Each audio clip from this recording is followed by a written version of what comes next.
அறிவுங்கிறது கொஞ்சமாவது வேணும். ஏன்னா நம்மளே பொழப்புக்கு வழி இல்லாம மும்பைல பிறந்துகிட்டு தமிழ்நாட்டுல பிச்சை எடுக்கிறதுக்காக வந்து தமிழ்நாட்டு மக்கள் போட்ட பிச்சை பணத்துல வாழ்ந்து இன்னைக்கு நம்ம இந்த அளவுக்கு வந்திருக்க ஆட்களாக்கும் நம்ம நாவ அடக்கி பேசுங்க.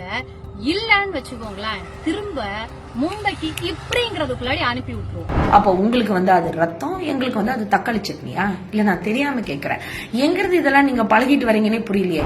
இப்போ தேசிய மகளிர் தினம்னு சொன்னதுக்கு அப்புறம் 10 வருஷமா குறைக்காத அந்த கேஸ் விலைய போனா போதுன்னு 100 ரூபாய் குறைச்சிருக்காரு பாருங்க உங்களுடைய பிரதமர்.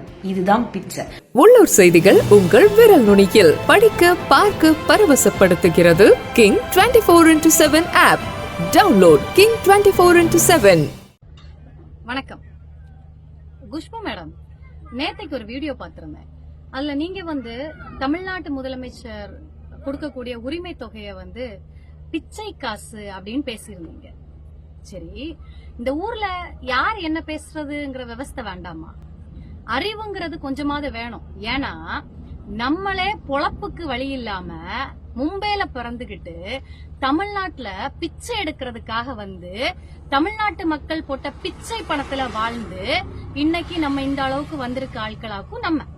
அப்போ அப்படி இருந்துட்டு மாண்புமிகு தமிழக முதலமைச்சர் வந்து எங்களுடைய பெண்களுக்கு கொடுக்கக்கூடிய வருடம் 12,000 ரூபாய வந்து நீங்க பிச்சை காசுன்னு பேசலாமா? சரி, அதை விடுங்க. தேசிய மகளிர் ஆணையம்னு ஒண்ணு இருக்கு. இதுல நீங்க உறுப்பினர், வாழ்த்துக்கள்.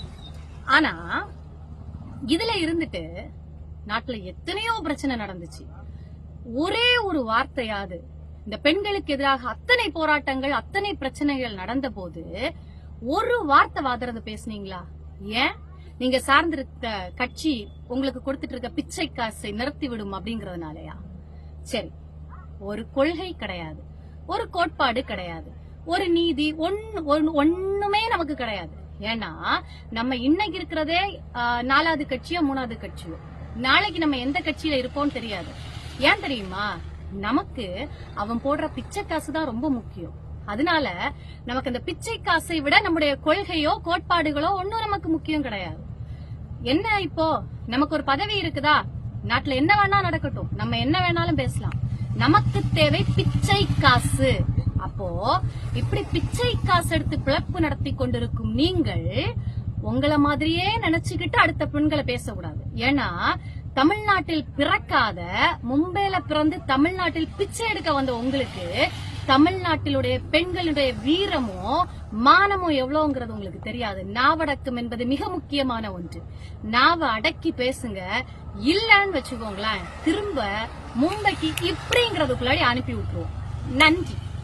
மிஸ்ஸஸ் அரசியல் பச்சோந்தி குஷ்பு அவர்களை, எங்க இருந்தோ தமிழ்நாட்டுக்கு பஞ்சம் பொழைக்க வந்த நீங்க, தமிழ்நாட்டு மக்கள் போட்ட பிச்சையில வாழ்ற நீங்க, கேவலம் பணத்துக்காகவும் பதவிக்காகவும் ஏதோ மரம் விட்டு மரம் தாவற மாதிரி ஒவ்வொரு கட்சியா தாவி கேவலமான பொழப்பு பொழைக்கிற நீங்க, தமிழ்நாட்டு மகளிருக்கு உண்டான மகளிர் உரிமை தொகையை பத்தி தப்பா பேசுறதுக்கு உங்களுக்கு என்ன தகுதி இருக்கு? மாண்புமிகு தமிழ்நாடு முதல்வர் அவர்கள் அதுக்கு ஒரு அழகான பேர் வச்சிருக்காங்க, மகளிர் உரிமை தொகைன்னு சொல்லி. அந்த மகத்தான திட்டத்தினால தமிழ்நாட்டு மகளிர் எல்லாம் உரிமையோட, கண்ணியத்தோட, சுயமரியாதையோட பயனடைஞ்சிட்டு இருக்கிறாங்க. இப்படிப்பட்ட மகத்தான திட்டத்தை கூட இவ்ளோ கேவலமா இழிவா பிச்சை காசுன்னு சொல்லிருக்கீங்களே, இதுல இருந்தே தெரிய வேணாம் குஷ்பு, நீங்களும் நீங்க சார்ந்திருக்கக்கூடிய பாஜகவும் எவ்வளவு தரம் தாழ்ந்ததுன்னு. 1000 ரூபாய் அப்படிங்கறது பிச்சை காசாக்கா? உங்களுக்கு அது பிச்சை காசா இருக்கலாம், ஆனா எங்களுக்கு அது மதிப்பூதியம், உரிமையாக நாங்க பெற்றுக்கொள்ளக்கூடிய ஒரு ஊதியம். சரிங்களா? அதை பத்தி எல்லாம் நீங்க சொல்றத நினைச்சாலும் நாங்களாம் வருத்தப்பட போறது இல்லை. ஏன்னா இது உங்க வீட்டு காசு கிடையாது. எங்களுடைய வரி பணத்தை எடுத்து எங்களுடைய முதல்வர் திரு முத்துவேல் கருணாநிதி ஸ்டாலின் அவர்கள் ஒரு அண்ணனாக இருந்து, ஒரு தகப்பன் ஸ்தானத்திலிருந்து உங்களுக்காக நான் தரமான்னு சொல்லி எங்களுக்காக அள்ளி கொடுத்திருக்காரு. அவரு இன்னும் ரொம்ப காலம் வாழணும். இது நீங்க கொச்சியான ஒரு வார்த்தை சொல்றீங்களா? நான் உங்களை பார்த்து ஒரு கேள்வி கேட்கிறேன். உங்களை பத்தி யாராச்சும் அவதூறு பேசினா, ஏதாச்சும் ஒரு வார்த்தை சொல்லிட்டாங்கன்னா, ஐயோ பெண்களை இழிவுபடுத்துறாங்க, பெண்களை கேவலப்படுத்துறாங்கன்னு நீங்க எல்லாம் சொல்றீங்களே, அப்ப இன்னைக்கு தமிழகத்தில் இருக்கக்கூடிய கிட்டத்தட்ட 1,17,00,000 பெண்கள் இதனால பயன்பட்டு இருக்காங்க. அவங்க எல்லாத்தையும் பிச்சை எடுத்துறேன் அப்படின்னு நீங்க சொல்றீங்களே, இது இழிவுபடுத்துற மாதிரி இல்லையா? அப்போ உங்களுக்கு வந்து அது ரத்தம், எங்களுக்கு வந்து அது தக்காளி சட்னியா? இல்ல நான் தெரியாம கேட்கிறேன். எங்கிறது இதெல்லாம் நீங்க பழகிட்டு வரீங்கன்னே புரியலையே.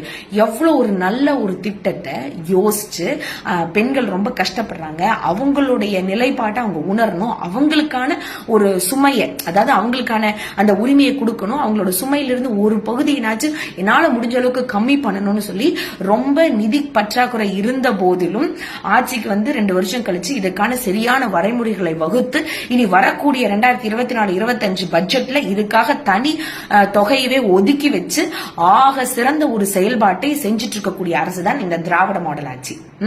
இதே நீங்க இவ்வளவு கேவலமா சொல்றீங்களே, உங்களுக்கு ஒரு விஷயம் தெரியுமா? இது வந்து எவ்வளவு உயர்வான ஒரு விஷயம்னு தமிழ்நாட்டில் இருக்க எல்லா பெண்களுக்கும் தெரியும். எது தெரியுங்களா? பிச்சை. இப்போ தேசிய மகளிர் தினம்னு சொன்னதுக்கு அப்புறம் 10 வருஷமா குறைக்காத அந்த கேஸ் விலைய போனா போதுன்னு 100 ரூபாய் குறைச்சிருக்காரு பாருங்க உங்களுடைய பிரதமர். இதுதான் பிச்சை. இந்த பிச்சைக்கு என்ன பதில் அடிங்கிறது 2024 தேர்தல்ல தமிழ்நாட்டில் இருக்க மக்கள் மட்டும் இல்ல, ஒட்டுமொத்த இந்திய மக்களை உங்களுக்கு திருப்பி கொடுக்கத்தான் போறாங்க. அப்ப தெரியுங்க யாரோட ஆட்சி சிறந்த ஆட்சின்னு சொல்லி. பார்க்கலாம், சரிங்களா?